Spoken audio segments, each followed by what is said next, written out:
2 ബ്രെഡും കുറച്ച് പാലും ഒരു മുട്ടയുടെ വെള്ളയും മതി കേട്ടോ. നമുക്ക് പുറത്ത് ക്രിസ്പിയും അകത്ത് നല്ല സോഫ്റ്റും രുചികരവുമായ ഒരു ഈവനിങ് സ്നാക്ക് തയ്യാറാക്കാം. അപ്പോൾ വീഡിയോയിലേക്ക് പോവാം. നമുക്ക് ഇതിനാവശ്യമായിട്ടുള്ള ഇൻഗ്രീഡിയൻസ് ഒരു 2 ടീസ്പൂണോളം നമുക്ക് സവാള വേണം, ക്യാപ്സിക്കം, തക്കാളി, കൊറിയൻഡർ ലീഫ്, അതുപോലെ തന്നെ 1 സ്പൂണ് ചില്ലി ഫ്ലേക്സ്, 1/2 സ്പൂണ് കുരുമുളക് പൊടി എല്ലാം വേണം. പിന്നെ ഒരു 1/2 ഗ്ലാസ് പാല്. ആദ്യം നമുക്ക് 2 ബ്രെഡ് എടുത്തിട്ട് ഈ പാല് അതിലേക്ക് ഒഴിച്ചു കൊടുത്തിട്ട് നന്നായിട്ടൊന്ന് സോക്ക് ചെയ്തിട്ട് നന്നായിട്ടൊന്ന് മറ്റേ ഫോർക്ക് വെച്ച് നല്ല കുത്തി യോജിപ്പിച്ചെടുക്കുക കേട്ടോ. ഇങ്ങനെ മിക്സ് നന്നായിട്ട് പാലും ബ്രെഡും കൂടെ നന്നായിട്ടൊന്ന് മിക്സ് ചെയ്ത് യോജിപ്പിച്ചെടുക്കാം. വെള്ളം കൂടിയിട്ടുണ്ടെങ്കിൽ നിങ്ങൾക്ക് ഒരു ബ്രെഡും കൂടി ആഡ് ചെയ്യാം കേട്ടോ. ഞാനിപ്പോൾ 2 ബ്രെഡ് ആഡ് ചെയ്തിട്ടുള്ളൂ. എന്നിട്ട് നേരത്തെ വെച്ചിട്ടുള്ള നമ്മുടെ കുരുമുളക് പൊടി, അതുപോലെ തന്നെ ചില്ലി ഫ്ലേക്സ്, നമ്മൾ കട്ട് ചെയ്ത് വെച്ചിട്ടുള്ള വെജിറ്റബിൾസായ ടൊമാറ്റോ, കൊറിയൻഡർ ലീഫ്, പിന്നെ 1 ചില്ലി, എരിവ് കൂടുതലോ എരിവ് വേണ്ടാന്നുണ്ടെങ്കിൽ ആ ചില്ലി വേണ്ട വെച്ചോളൂ കേട്ടോ, അതായത് പച്ചമുളക് വേണ്ട വെച്ചോളൂ. ഒനിയൻ, ക്യാപ്സിക്കം, പിന്നെ ക്യാരറ്റ് ഉണ്ടെങ്കിൽ ക്യാരറ്റും ആഡ് ചെയ്യാം. അപ്പോൾ എല്ലാം കൂടെ വെജിറ്റബിൾസ് എല്ലാം കൂടെ ആഡ് ചെയ്തിട്ട് കുറച്ച് അതിനാവശ്യമുള്ള ഉപ്പ് ഇട്ട് കൊടുത്തിട്ട് നന്നായിട്ടൊന്ന് ഇളക്കി യോജിപ്പിക്കാം കേട്ടോ. നല്ലൊരു മിക്സ് ആക്കി വെക്കാമേ. നന്നായിട്ടൊന്ന് ഇളക്കിക്കോളൂ. നല്ല കുട്ടികൾക്ക് പറ്റിയ ഒരു അടിപൊളിയായിട്ടാണ്. ഇനി ഒരു മുട്ട എടുക്കുക. മുട്ടയുടെ വെള്ള മാത്രം മതി കേട്ടോ, മഞ്ഞ ഭാഗം നമുക്ക് വേണ്ട. അപ്പോൾ പതുക്കെ ഒരു സ്പൂൺ വെച്ചിട്ടോ അല്ലെങ്കിൽ വേറെ എന്തെങ്കിലും തവി, ഇങ്ങനെ ഓട്ടയുള്ള തവിയിലേക്ക് മുട്ട ഒഴിച്ച് കൊടുക്കുമ്പോൾ ആ മഞ്ഞ മാത്രം അതിൽ നിൽക്കും, വെള്ള താഴേക്ക് വരും. അപ്പോൾ അങ്ങനെയും ചെയ്യാം. അപ്പം ഞാനിതേ മഞ്ഞ മാത്രം ഇവിടെ നിന്ന് എടുത്ത് മാറ്റിയിട്ട് വേറൊരു പാത്രത്തിലിട്ടിട്ടുണ്ട്.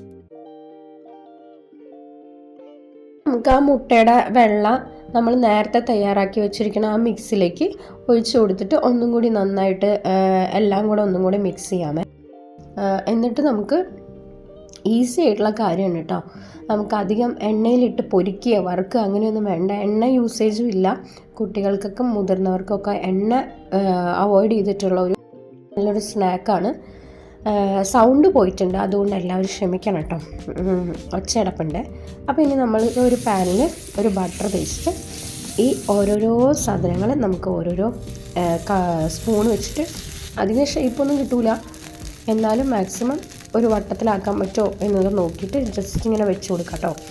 ഓരോരോ പീസ് ഓരോരോ ഒരു പൂ പോലെ ഞാൻ സെറ്റ് ചെയ്യാമെന്ന് വിചാരിച്ചത് കേട്ടോ. ജസ്റ്റ് വട്ടത്തിൽ വെച്ചിട്ട് സെൻറ്ററിൽ ഒന്ന് വെച്ച് കൊടുക്കാമെന്ന് വിചാരിക്കുന്നുണ്ട്.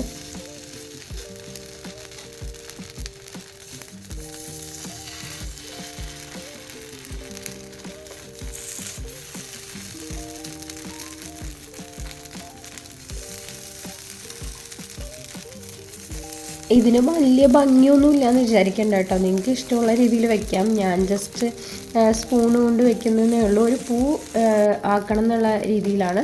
ഇനി നമ്മുടെ ചുവന്ന വറ്റൽമുളകില്ലേ, അതിനെ ഒരു കത്രിക കൊണ്ട് ജസ്റ്റ് ഇങ്ങനെ മുറിച്ചിട്ട് അതിന് ഓരോരോ ഉള്ളിലത്തെ കുരുവൊക്കെ കളഞ്ഞിട്ട് വട്ടം വട്ടം നമ്മൾ സെൻറ്ററിലൊരു ഡിസൈൻ വേണ്ടിയിട്ട് വെച്ച് കൊടുക്കുകയാണ് കേട്ടോ. കുഞ്ഞുമക്കൾക്ക് അത് എരിവായിട്ട് തോന്നുകയാണെങ്കിൽ അവർക്ക് കൊടുക്കുമ്പോൾ അത് എടുത്ത് കളഞ്ഞോളൂ. എന്നാലും ഒരു ഭംഗിയല്ലേ, ഒരു ബിസ്ക്കറ്റൊക്കെ കഴിക്കണതിൻ്റെ ആ ലുക്ക് കിട്ടുമല്ലോ. ഇതാണ് ഞാൻ ഉദ്ദേശിച്ച ആ പൂ പോലത്തെ ഒരു ഭംഗി ഉണ്ടാക്കാമെന്ന് പറഞ്ഞില്ലേ. ഇപ്പോൾ ഫൈനലി ചെയ്തിട്ട് വന്നപ്പോൾ നല്ല ഭംഗിയുണ്ടല്ലോ.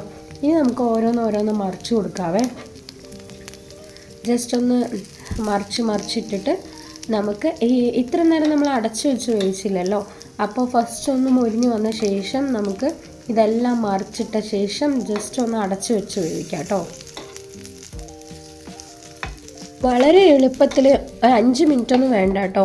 ഈ മിക്സൊക്കെ റെഡിയാക്കി വെച്ചാൽ കുറച്ച് ബട്ടറും തടവി കൊടുത്തിട്ട് ഇതുപോലെ ഒന്ന് അടച്ചു വെച്ച് കഴിഞ്ഞാൽ ആവിയിൽ വെന്ത പോലെയുള്ള ഒരു സ്നാക്കാണ് കേട്ടോ. അത് പെട്ടെന്ന് നമുക്ക് വേവിച്ചെടുക്കാം. 1 മിനിറ്റൊക്കെ അടച്ചു വെച്ചിട്ടുള്ളൂ ഞാൻ. അത് കഴിഞ്ഞത് നമ്മുടെ സംഭവം ഇത് സെറ്റായിട്ട് വന്നിട്ടുണ്ട്. ജസ്റ്റ് ആ ഫോർക്ക് വെച്ചിട്ട് തന്നെ ഒന്ന് കുത്തി നോക്കുക, അപ്പോൾ ഉള്ളിൽ വെന്തിട്ടുണ്ടോ എന്ന് അറിയും. ഇത് അടിപൊളിയായിട്ട് നമ്മുടെ സ്നാക്ക് ഇവിടെ റെഡി ആയിട്ടുണ്ട്. അപ്പോൾ പാലൊന്നും കുടിക്കാത്ത കുട്ടികൾക്കാണെങ്കിലും ബ്രെഡും പാലും മുട്ടയുടെ വെള്ളയൊക്കെ ചേർത്ത് കുറച്ച് വെജിറ്റബിൾസും, അതിൽ നമുക്ക് ക്യാരറ്റും കൂടി ആഡ് ചെയ്യാം, കോളിഫ്ലവറും എല്ലാം ആഡ് ചെയ്യാം കേട്ടോ. അപ്പോൾ ഇതേ നമുക്ക് അടിപൊളിയായിട്ട് നമ്മുടെ ഈവനിങ് സ്നാക്ക് റെഡി ആയിട്ടുണ്ട്. വളരെ എളുപ്പത്തിലാണ് ഞാനിത് തയ്യാറാക്കിയിരിക്കുന്നത്. നമ്മൾ ചായയൊക്കെ വെക്കണ നേരം കൊണ്ട് വേഗം ബാറ്റർ തയ്യാറാക്കി നമുക്ക് റെഡിയാക്കാവുന്നതേ ഉള്ളൂ. എല്ലാവരും ഇതുപോലത്തെ റെസിപ്പീസൊക്കെ ഒന്ന് ട്രൈ ചെയ്യണം. പിന്നെ നിങ്ങളുടെ കമൻസൊക്കെ ഒന്ന് മെസ്സേജിലൂടെ അറിയിക്കണം. പിന്നെ പുതിയ പുതിയ വീഡിയോസായിട്ട് ഉടനെ തന്നെ വരുന്നതായിരിക്കും. ഇപ്പോൾ കുറച്ച് സൗണ്ടിന് പ്രശ്നമുള്ളത് കൊണ്ടാണ്. അത് കഴിഞ്ഞ് ഉടനെ തന്നെ അടുത്ത വീഡിയോ ആയിട്ട് ഓടിയെത്താം കേട്ടോ. അപ്പോൾ എല്ലാവരും വീഡിയോ കണ്ട് സപ്പോർട്ട് ചെയ്യണം, ലൈക്കും ചെയ്യണം. അപ്പോൾ ഒരുപാട് സ്നേഹത്തോടെ അടുത്ത വീഡിയോ ആയിട്ട് ഉടനെ വരാമേ. താങ്ക്